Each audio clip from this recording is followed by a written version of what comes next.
All right, so what we're working with today is translations. We need to go over some vocabulary, and this is the beginning of the chapter, so it has more vocabulary, so I kind of have a bigger section.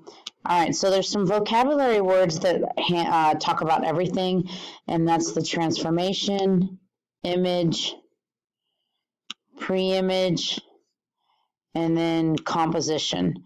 These words you're going to use for the entire chapter, so we need to talk about what these are.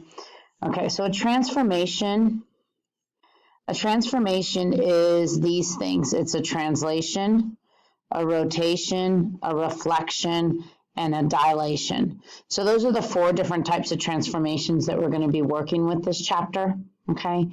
When we have transformations, you have to understand that there's a pre-image and an image. The pre-image is the original, and it is denoted by A, like point A.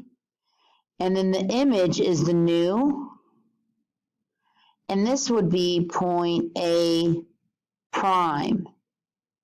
Okay, so you always start off with the coordinate, and then we're going to translate, rotate, reflect, or dilate, and you get a new coordinate, which is A prime. Okay, sometimes we're going to have compositions. When you have compositions, they do 2 or more of these things. So sometimes it's multiple things you have to do. So multiple transformations.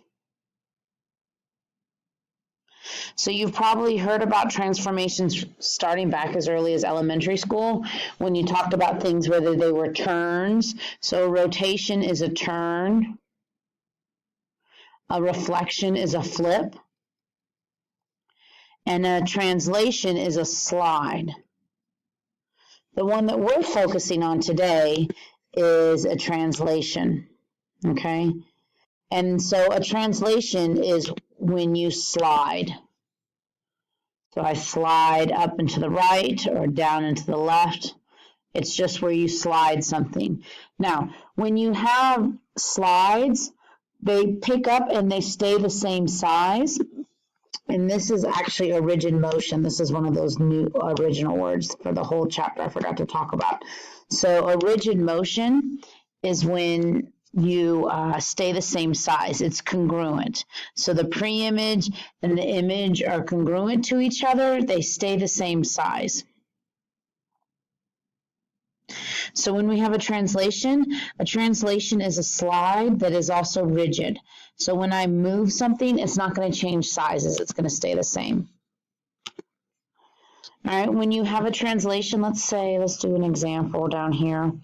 Let's say I start at point B and I go up here to my new point, point B prime. That is my translation. The distance that I go left and right, that distance there, that is called your horizontal component.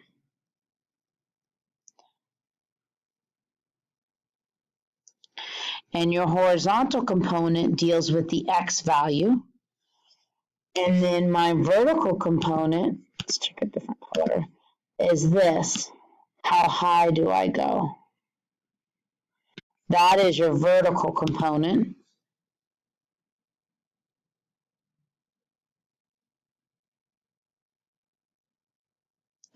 Which is the y value.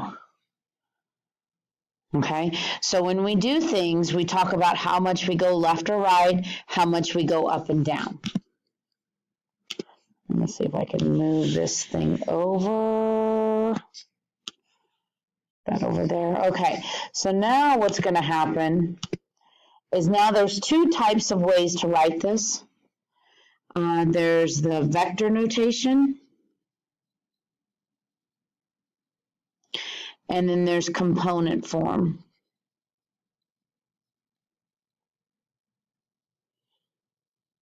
They both are going to show you the same thing, but they just look a little different. What you have to figure out and what you have to ask yourself, where do you go? So remember the x value, x is the horizontal. So there's 2 options for horizontal. I can either go to the right or I can go to the left. When I go to the right, that's a positive number. When I go to the left, that's a negative number.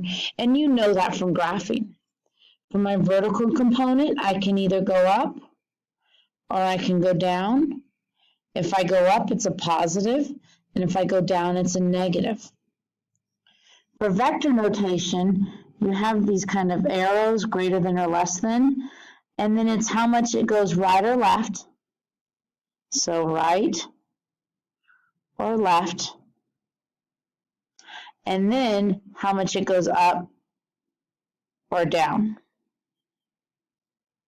So that's what happens. The first number represents how much you go right or left. The second number represents how much you want it to go up or down. Component form looks a little funny because it says you have an X and Y, but then it has an arrow to tell you what to do. So then it's X plus if you go to the right. If I go to the left, it would be minus. And then it's Y plus if I go up, and Y minus if I go down. And really the best way to understand this is for us to actually do some examples on it. But again, the thing is you got to figure out your horizontal left and right and your vertical up and down. All right, so let's just look at some examples. Okay, so what I have is I have these 3 points. I have point A is at negative 2, 5. Point B is at 5, negative 3. And point C is at 1, 4. This problem right here is telling me to do this. The first thing I want us to do is I want us to write what that is. Well, the first number is positive, that's my X. And since my X is positive, it's telling me to go to the right 3. So for each of these X's, I'm going to go to the right 3, which is just adding 3, because it's this number right here. The second number, this number here, where are we at? That's a positive 2, that's a Y. Well, Y goes up or down, so that's telling me to go up 2. So for all of these coordinates, I have to go up 2. So I add 2 to each of them. The way you find your answer is we just do the little bit of math. I was at negative 2, and I add 3, so A prime is at 1. I was at 5, I add 2, so the A prime is at 1, 7. Now here I do the same thing. 5 plus 3 is 8, so B prime is at 8, comma, negative 3 plus 2 is negative 1. And then the last one, 1 plus 3 is 4, 4 plus 2 is 6. So what I did was I took those 3 vertices of the triangle and I went to the right 3 and up 2 for each of them. So I'd like you to try number 2 on your own. When you think you have it, press play so you can check it against mine.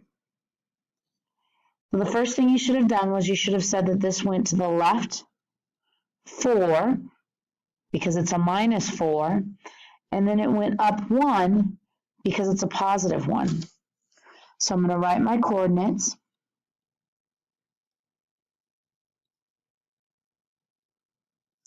And it's the same coordinates for each of these problems. And now I need to do what it's told me to do. It's telling me to go to the left 4. Oops, I forgot a T for that left. And it's telling me to go up 1. So if I go to the left 4 and up 1, A prime is going to be at negative 6, 6. All right, I have to do the same thing with B. I'm going to go to the left 4 and up 1. So B prime is going to be at 1, negative 2. And last one here, to the left 4, up 1. So C prime is going to be at negative 3, 5. Okay, so you just read and see what it's telling you to do. The next type of problems are the same way, except it looks a little different. I'm going to go ahead and start off by just writing the coordinates so that I can see them before I have to move my screen up.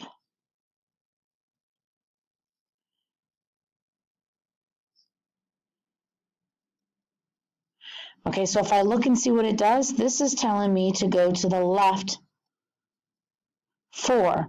You see how y is by itself? I'm not doing anything to the y's. I'm only going to the left 4.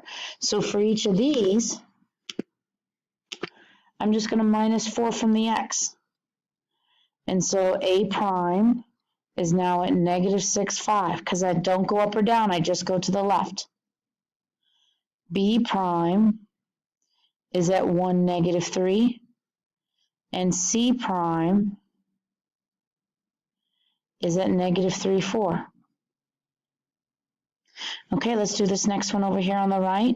Again, if you feel comfortable, you should go ahead and press pause so you could try it on your own and then check how you're doing.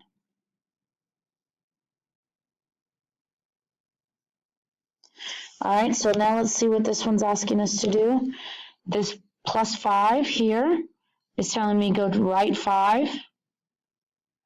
And this minus 2 here is telling me to go down 2. So each of these points, I'm going to go to the right 5 and down 2.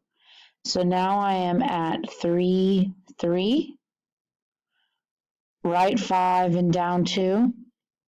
So I am at 10, negative 5, right 5 and down 2, and I am at 6, 2. Okay. All right, last one we have, this is what a composition looks like. I'm going to start off by writing my coordinates, and it's the same coordinates that I started with for each one.